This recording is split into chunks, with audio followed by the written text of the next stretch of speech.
Hello and welcome back to the channel. Today you join me once again with Dan Willis here. Hello. Dan is currently staying just outside of Bristol with his family, so I'm trying to take him on a whistle-stop tour of all of the wonderful wildlife we've got to find in and around Bristol. In today's video, we've come to possibly an unlikely place for wildlife. It's a cemetery in Bristol, and if you've not been to check out your local cemetery or graveyard, especially if you live in cities, then I implore you to go and do so.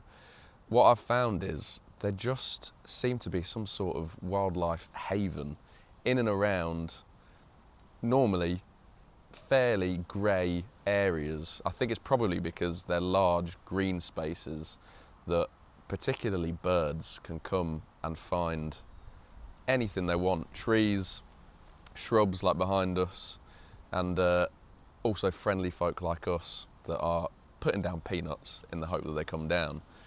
So today, my target species, which I've just seen flying off, is a jay. And the jay holds a special place in my heart because it was my grandma's favourite bird, and I've never managed to nail photos of jays. So with any luck, today, it's going to happen. Fingers crossed.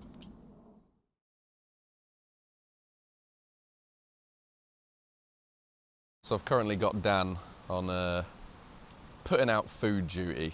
So what we're doing at the moment is just putting peanuts out sporadically around the gravestones, some on the floor, in the hope that we get jays down. Currently just taking any shot I can. It's a very gothic feel, as you can probably imagine, using a cemetery or a graveyard as the place that we're photographing.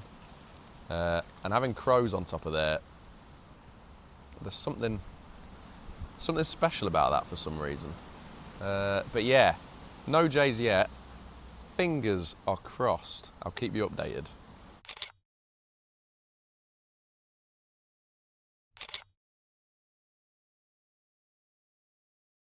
So this is just to show you what we're looking out on.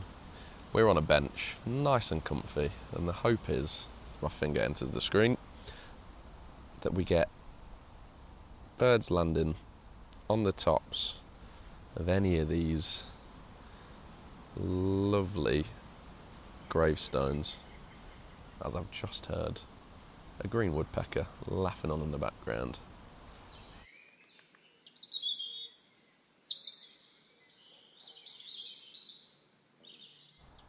Right, well, whilst we've had a bit of a quiet period, bloody hell, the sun's come out. Lovely. Anyway, I thought I'd show you what and how we're feeding these birds. So I've got a hand full of peanuts, and what we're looking for is things like this, and I'm just going to place a few peanuts in there. Now you can also place some up in this sort of area, but they will come down and take those very quickly. If you hide them, they'll notice they're there, and then they're sort of forced to stay in that area. So anywhere like that, basically anywhere that looks nice.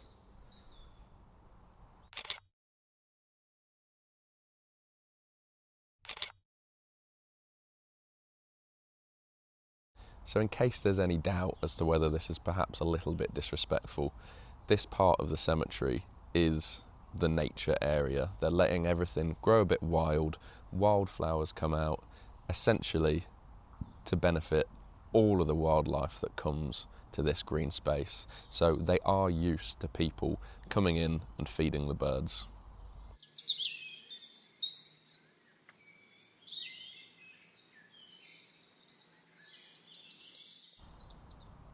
Oh, there's one coming, there's one coming, there's one coming. Oh, yes.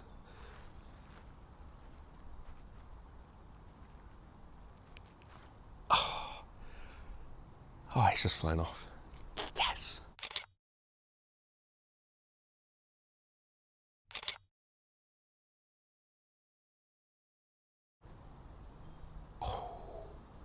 I think that was pretty good.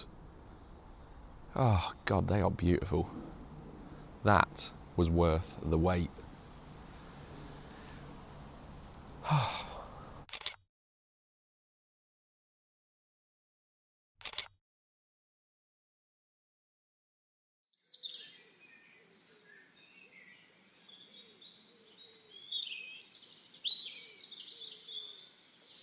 So Dan has gone because, well, he has a family that he's on holiday with. So I'm back on the bench now after 30, 45 minutes walking around the cemetery, and that was because I told Dan that this is an excellent area to find green woodpecker.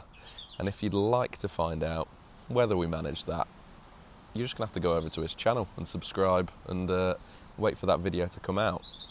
I know Dan has appeared in the last video, he'll probably appear in a few more, just because A, we're friends, and B, I was up in the Peak District near where he lives, and now he's down in Bristol for a week. If you don't currently subscribe to his channel, then what are you doing? It is wonderful. He produces content every single week. It's amazing stuff. He's a brilliant lad. Just go over there, drop him a like and a subscribe, and yeah, you won't regret it. Have you seen how he's not here now? So I don't feel so strange saying that to the camera. I'm going to stick around for probably another 45 minutes to an hour just to see if we can get any more shots of jays. I'm getting greedy now because before today I hadn't got any shots of jays. Now I have. It all went a little bit quiet earlier because two magpies just kept chasing these jays off. So that's when we went for a little walk round. I'm back now, I've put Peanuts back out. I would love to get a jay in flight. If I'm being really, really greedy, I want a jay in flight coming towards me. But you know what, even if I don't get that, I'm buzzed. I'm very happy. And you know what, I'll be back for sure.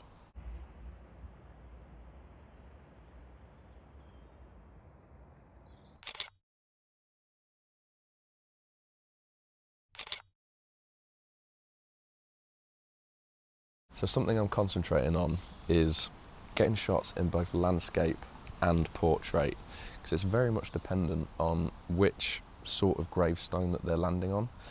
If it's one of these long and narrow crosses, then I've found that portrait works the best, but if it's a smaller, flatter gravestone, then landscape has been working well. But it's just about experimenting, really.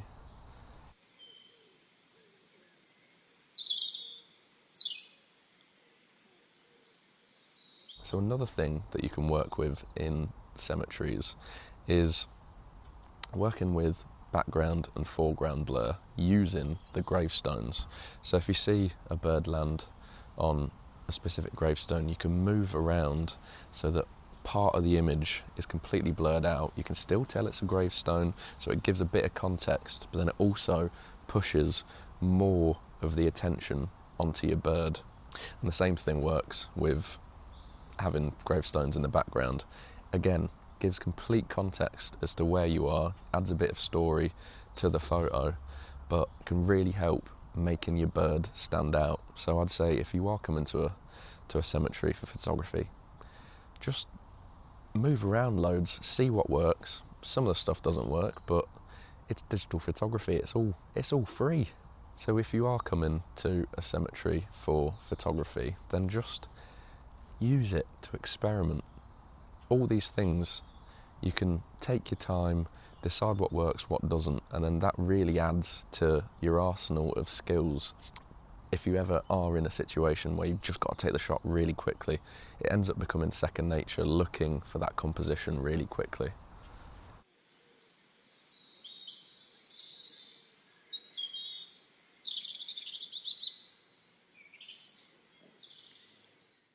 So it's all gone very quiet wildlife-wise around here, and I know the reason why. In fact, I got myself seeing the reason why on camera. What are you?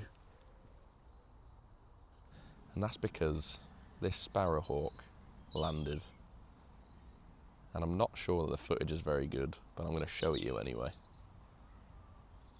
I'm going to call it a day. In fact, I think it's probably the sparrowhawk that's made me call it a day, but it's always lovely to see a sparrowhawk, so I'm not going to begrudge it that. It's been such a nice day. These jays, I think I said earlier, are a particularly special bird for me, so I'm so pleased that I've managed to come away with some photos that I'm really happy with. So yeah, that one was for you, Mammy. If you haven't been to your local cemetery for wildlife photography, or even just for your nature fix, if you live in a city, there really are stunning places to come, real wildlife havens.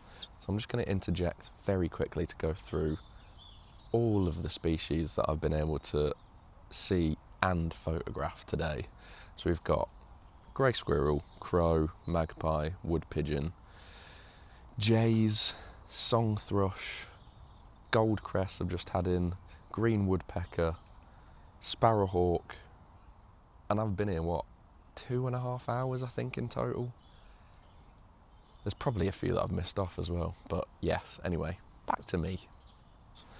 Most green spaces that you find in cities are just big expanses of green grass, and there's not a great deal to see. But here in Bristol, and when I used to live in London, there can just be an explosion of wildlife that you don't expect to see in cities. So yeah, top tip, head to a cemetery.